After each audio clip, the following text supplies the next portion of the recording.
I played Fortnite competitive for about 4 years of my life, peaking at over 90,000 PR in my region, basically achieving the dreams I had as a 15-year-old of wanting to go pro in Fortnite. The journey was a massive one with so many memories and experiences that I'll remember forever. But there's one thing I absolutely hated about it: the drama and hate of the Fortnite competitive community. It seemed to be everywhere no matter what I do.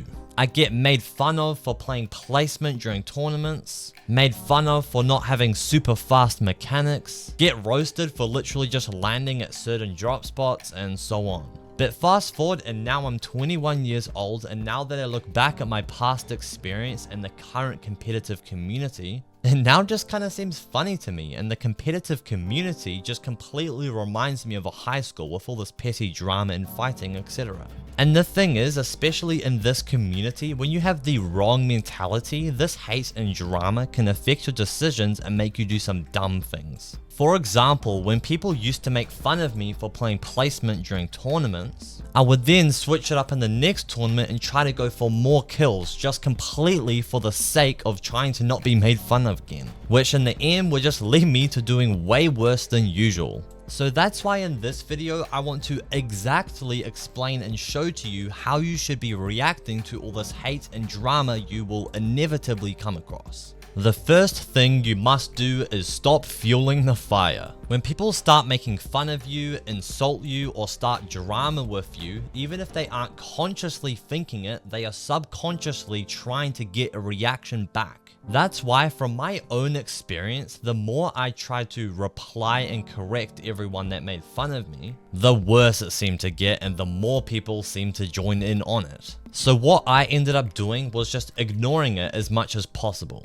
And eventually it did kind of just die down. Or at least when someone did try to provoke me by making a tweet about me or something, it would soon die down as they realized I didn't care at all and they got no reaction. The next thing you must do is look at the hate/drama from a logical point of view.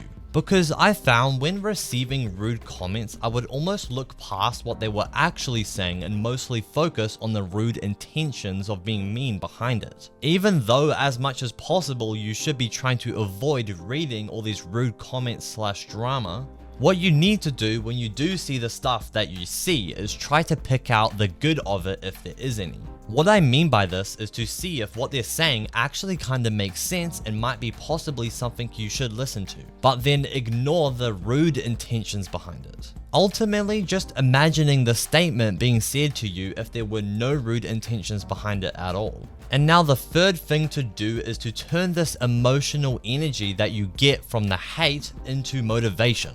Instead of seeing this hate and then being down about it from these self-destructive thoughts, like, why am I like this? Maybe I do suck at that. I'm always going to be bad at that skill, etc, etc. Instead, think of what people say as a challenge. Like, okay, even though these people are saying all this negativity, I'm just going to use this motivation to work harder and eventually prove them wrong.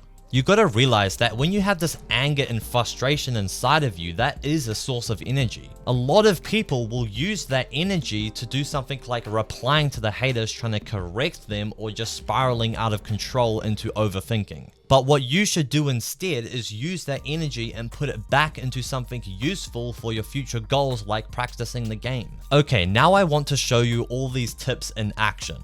Imagine 3 years ago when I'm still playing Fortnite competitive, and someone's just made a tweet about me making fun of me, saying I'm a placement warrior, with an attached video of me getting an elimination on him while I was like sat in a box 200 meters away from him. And here's what I should have done after seeing that tweet. First of all, I should have avoided seeing the comments on the tweet completely. Then thought about the post logically, like, okay, he's just really frustrated that he died, and just unfortunately for me, I was in the situation to take advantage of that. What I was doing during that tournament was actually completely fine from the position I had in that game. I should have then not replied or reacted to that tweet, and then I should have used that slight frustration to do something useful like 1v1s against a friend. This is so much better than what the average person would do. where they will comment on the post, arguing with the person who made it, flaming them back for something else, and then reading all of the comments on the post and replying to all of them angrily, just overall spiraling out of control into overthinking. You made it through this whole video, so there's something I'm sure you'd be interested in, bro. My free email newsletter where I post heaps of unique advice and tips and tricks you don't see in my YouTube videos, so join for free using the link in the description of this video.